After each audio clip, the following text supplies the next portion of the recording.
Oke, assalamualaikum warahmatullahi wabarakatuh. Jumpa lagi teman-teman, analis saham syariah. Kali ini kita bahas lagi soal Purbaya Efek. Jadi setelah reshuffle Menteri Keuangan, jadi Sri Mulyani yang kemudian digantikan oleh Purbaya.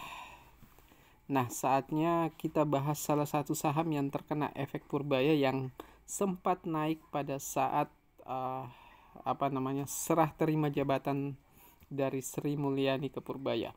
Oke, ini adalah saham Akra. Jadi sebelum kita lanjut teman-teman, saham Akra ini adalah saham yang bergerak di bidang bahan kimia. Jadi penjualan bahan kimia, distribusi BBM dan gas. Jadi tiga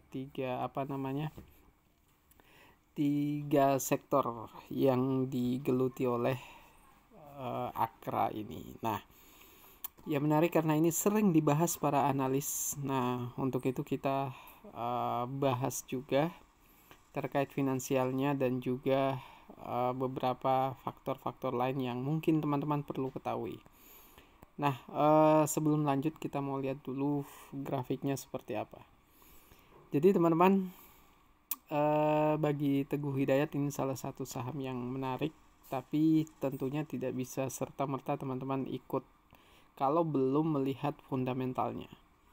Oke, dari segi grafik, ini salah satu saham yang bisa kita katakan bertumbuh, tapi dalam kondisi di mana saham ini sudah naik cukup banyak dari harga di bawah 200 kemudian sudah di harga 1200-an. Nah, kita cek finansialnya teman-teman, mulai dari penjualan kemudian HPP-nya berapa. Kalau kita lihat dari kuartal 2 2025 ini naik 26,28% dibanding dengan kuartal yang sama di tahun 2024 sebelumnya. Jadi teman-teman bisa lihat 12 10 12 9, jadi angkanya itu bergerak di angka tersebut, dan memang wajar karena dengan angka seperti itu pergerakan dari 11 ke 10 atau 10 ke 11 itu tentu bukan hal yang mudah karena hitungannya triliun bukan lagi miliar ya. Oke, HPP-nya kalau kita lihat teman-teman di kuartal 2 2025 itu cukup tinggi, dan memang secara secara histori memang HPP-nya di angka seperti itu ya. Mungkin hanya ada kurang lebih hampir memakan 90% dari total pendapatannya. Karena sekali lagi ini bukan produsen ya yang gasnya didapatkan dengan tambang sendiri, tapi ini distribusi BBM, gas, dan juga bahan kimia. Jadi wajar kalau rata-rata perusahaan yang bukan sebagai produsen itu harga pokok pendapatannya atau COGS-nya juga nantinya akan cukup tinggi.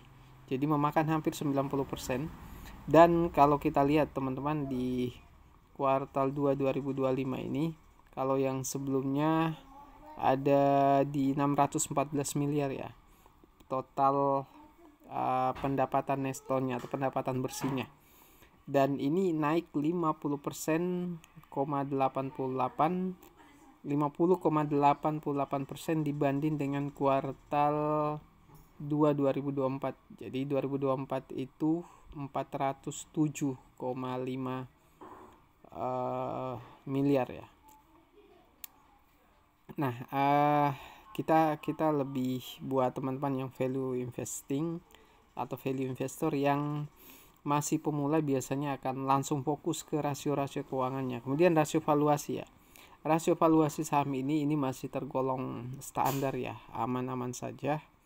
Tidak terlalu mahal dan juga tidak terlalu murah karena secara histori mungkin sekarang ada penurunan sedikit. Jadi mungkin bisa naik di angka 12 kali, 11 kali. Dan price to book ratio-nya ini kalau yang saat ini 2,5 ya. 2,05 itu cukup tinggi kalau tidak diimbangi dengan return on equity-nya yang juga tinggi. Jadi secara histori memang kalau kita lihat ini bisa sampai 2,5 ke atas ya. Berarti ada diskon 0,5 sekian price to book ratio-nya. Jadi kalau kita lihat return on equity-nya ini wajar ya. Ini salah satu contoh saham yang performanya bagus itu kalau dia bisa menghasilkan di atas 10%, 15%. Dan Akra ini salah satu di antara perusahaan-perusahaan yang selalu direkomendasikan oleh value investor, yaitu karena kinerjanya selalu stabil. Bisa teman-teman lihat angkanya biasa selalu di angka 20%, di atas 20%. Artinya teman-teman ini ada diskon ketika return on equity-nya turun. Itu saya sudah pernah menyampaikan bahwa biasanya saham-saham yang bagus itu baru menarik dibeli ketika pendapatannya turun. Karena pada saat pendapatannya turun, maka harga sahamnya juga akan ikut turun. Nah, itu salah satu yang perlu teman-teman ketahui. Jadi kalau ada pertanyaan kapan membeli saham yang bagus, jadi biasanya kalau kita beli pada saat laba bersihnya naik signifikan, biasanya harganya juga akan mahal. Makanya tunggu pada saat pendapatannya turun. Pertanyaannya, apakah itu artinya kita beli saham yang tidak bertumbuh? Pertanyaan ini bisa kita jawab secara sederhana bahwa tumbuh tidak harus selalu naik signifikan. Ketika ada penurunan sedikit tapi landainya tetap naik, maka itu juga dikatakan bertumbuh, sehingga masih wajar untuk membeli sahamnya sepanjang perusahaannya tidak dalam kondisi rugi. Jadi kalau teman-teman lihat di book value per share-nya itu 595, artinya kalau teman-teman beli di 1200 itu 2 kali lipatnya ya dari harga atau nilai bukunya. Kemudian revenue-nya per share itu di 2K. Jadi lumayan yang tinggi. Jadi terus untuk debt to equity ratio-nya juga masih aman teman-teman, masih di bawah 1. Jadi tipe-tipe saham yang aman. Dan kalau kita lihat rasio utang jangka panjangnya juga tidak terlalu tinggi. Long term debt to